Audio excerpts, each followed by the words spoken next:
আলাইকুম।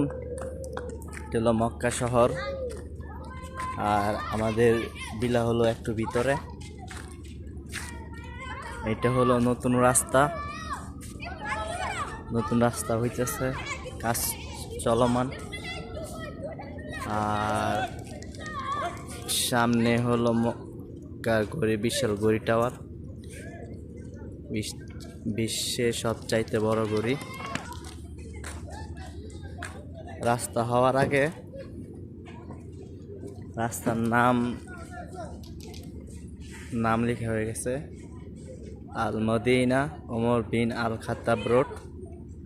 আর ডান পাশে আল হারাম, মসজিদ আল হারাম।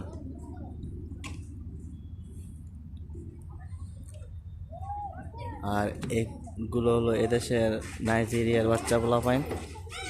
আর বাঙালি আছে, তাদের বল নিয়ে গেছে, শয়তানি করতেছে, বল নিয়ে খেলতেছে।